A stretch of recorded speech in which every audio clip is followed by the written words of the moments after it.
Hi friends, வணக்கம் and welcome to எங்கள் வீட்டு சமையல்.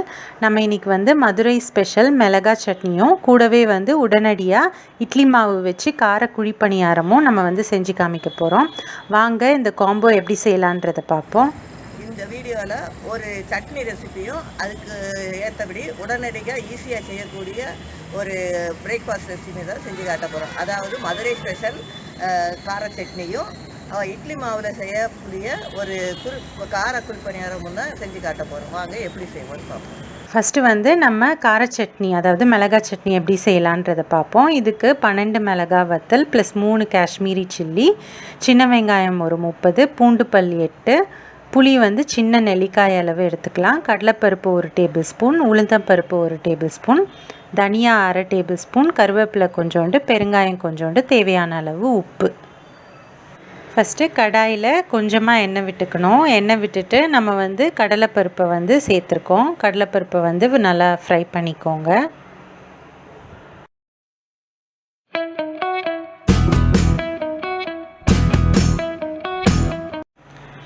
கொஞ்சம் ஃப்ரை ஆகிட்டு இருக்கும்போதே உளுத்தப்பருப்பையும் சேர்த்து நீங்கள் வந்து ஃப்ரை பண்ணிக்கோங்க. அதுக்கப்புறமா வந்து நீங்கள் கொஞ்சமாக பெருங்காயம் ஒரு பீஸ் போட்டுக்கோங்க, அதையும் நல்லா ஃப்ரை பண்ணிக்கோங்க. அடுத்து 1/2 டேபிள் ஸ்பூன் தனியா வச்சுருக்கோம் இல்லையா, அதையும் சேர்த்து அதையும் நல்லா வந்து வறுத்துக்கோங்க. கருவேப்பிலை சேர்த்துக்கோங்க, அதையும் நல்லா வதக்கிக்கோங்க. இப்போ இது எல்லாத்தையும் தனியாக நீங்கள் எடுத்து வச்சுக்கோங்க.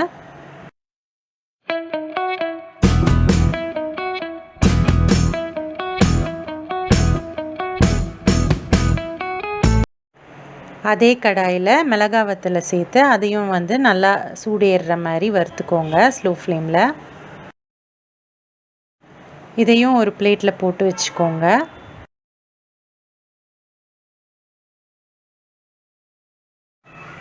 நெக்ஸ்ட்டு சின்ன வெங்காயத்தை வந்து சேர்த்து வதக்கிக்கோங்க.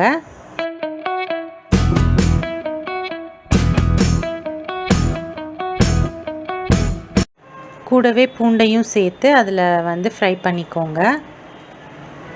நம்ம வச்சுருக்க புளியையும் சேர்த்து அதை வந்து வதக்கிக்கோங்க. இப்போது வதக்குனது எல்லாத்தையும் தனியாக பிளேட்டில் எடுத்து வச்சுக்கோங்க.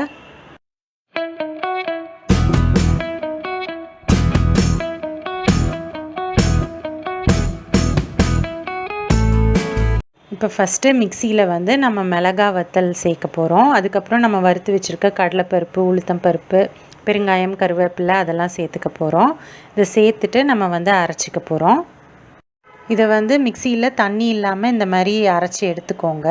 அடுத்து நம்ம வந்து வெங்காயம், தக்காளி, புளியெலாம் நம்ம வந்து தனியாக அதோடு சேர்த்துக்கணும். ஃபஸ்ட்டே சேர்க்காமல் லாஸ்ட்டாக சேர்த்து தேவையான அளவு உப்பும் சேர்த்துட்டு நம்ம வந்து அரைச்சி எடுத்துக்கணும்.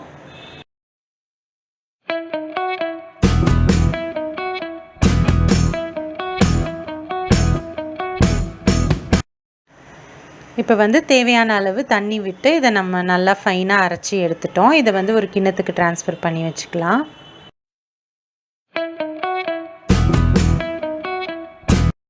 இப்போ வந்து ஒரு தாளிப்பு கரண்டியில் தேவையான அளவு நம்ம எண்ணெய் சேர்த்துக்கலாம். எண்ணெய் சேர்த்துட்டு எண்ணெய் சூடானதும் கடுகு, உளுத்தம் பருப்பு, கருவேப்பிலை இதெல்லாம் நம்ம சேர்த்துக்குவோம்.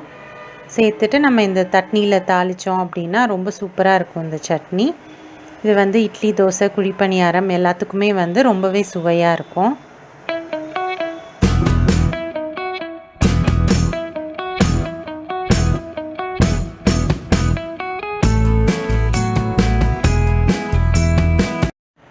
நம்மளோட மதுரை ஸ்பெஷல் கார சட்னி இல்லைன்னா மிளகா சட்னி சூப்பராக தயாராகிடுச்சு. இப்போ வந்து இன்ஸ்டண்ட்டாக நம்ம இட்லி மாவு வச்சு குழிப்பணியாரம் செய்ய போகிறோம். அதுக்கு 2 கப் போல் இட்லி மாவு எடுத்துக்கிட்டோம். அதுக்கப்புறம் வெங்காயம், பச்சை மிளகா, கருவேப்பிலை, கொத்தமல்லி இதெல்லாம் பொடியாக நறுக்கிக்கணும். கூடவே கடுகு, உளுத்தம் பருப்பும் எடுத்துக்கலாம். இப்போ இந்த மாவில் நம்ம வந்து தாளித்து இதை கொட்ட போகிறோம். என்னென்னலாம் தாளிக்க போகிறோன்னு பார்ப்போம். கடாயில் கொஞ்சமாக எண்ணெய் விட்டுக்கோங்க. எண்ணெய் சூடானதும் கடுகு போட்டுக்கோங்க. கடுகு வெடித்தோன்னே உளுத்தம் பருப்பு சேர்த்துக்கோங்க.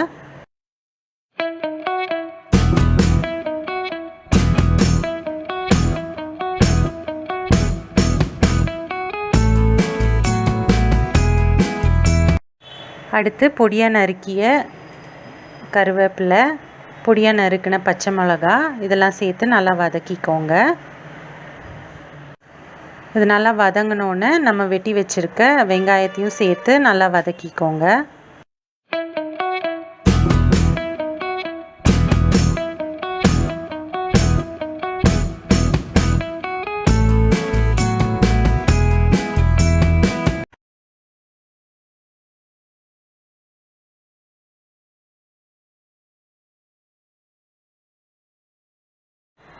அடுத்து பொடியாக நறுக்கின கொத்தமல்லி தழையும் சேர்த்து எல்லாத்தையும் நல்லா மிக்ஸ் பண்ணிக்கோங்க. குழிப்பணியாரக்கல் அடுப்பில் வச்சுட்டு எல்லா குழியிலையும் கொஞ்சம் கொஞ்சம் எண்ணெய் சேர்த்துக்கோங்க. எண்ணெய் சேர்த்துட்டு கல்லை சூடு பண்ணிக்கோங்க. இப்போ எல்லா குழியிலையும் நீங்கள் குழிப்பணியாரம் ஊற்ற ஆரம்பிக்கலாம்.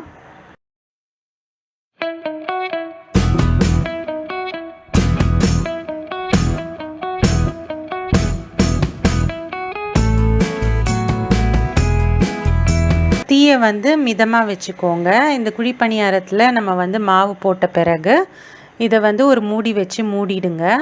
இது கொஞ்ச நேரம் நம்ம வேக வைக்கணும். ஒரு 2லேருந்து 3 நிமிஷம் மூடி போட்டே நம்ம வேக வைக்கணும். 2லேருந்து 3 நிமிஷம் ஆன பிறகு நம்ம மூடியை எடுத்துட்டு நம்ம வச்சுருக்க குழிப்பணியாரம் எல்லாத்தையும் நம்ம திருப்பி போட்டுக்கலாம். திருப்பி போட்ட பிறகு அந்த சைடும் வேகிற வரைக்கும் நீங்கள் வச்சுக்கோங்க.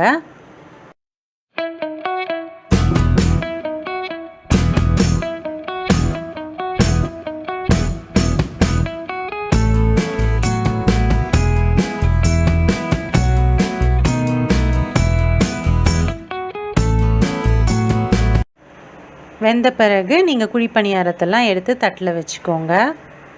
இப்போ நம்மளோட இன்ஸ்டன்ட் குழிப்பணியாரமும் கூடவே மதுரை ஸ்பெஷல் கார சட்னி இல்லைன்னா மிளகாய் சட்னி செம்மையாக ரெடி ஆகிடுச்சு. இதை குழிப்பணியாரத்தை இந்த சட்னி தொட்டு சாப்பிட்டீங்க அப்படின்னா செம்மையாக இருக்கும். ஸோ கண்டிப்பாக நீங்களும் ட்ரை பண்ணுங்கள். ட்ரை பண்ணிவிட்டு உங்களோட ஃபீட்பேக்கை எங்களுக்கு கமெண்ட்ஸில் ஷேர் பண்ணுங்கள். இந்த வீடியோ உங்களுக்கு பிடிச்சிருந்ததுன்னா லைக் பண்ணுங்கள், ஷேர் பண்ணுங்கள், சப்ஸ்கிரைப் பண்ணுங்கள். மறக்காமல் பெல் பட்டனையும் டேப் பண்ணுங்கள். அப்போ தான் எங்களோட ரெகுலர் அப்டேட்ஸ் உங்களுக்கு சேரும். தேங்க்யூ.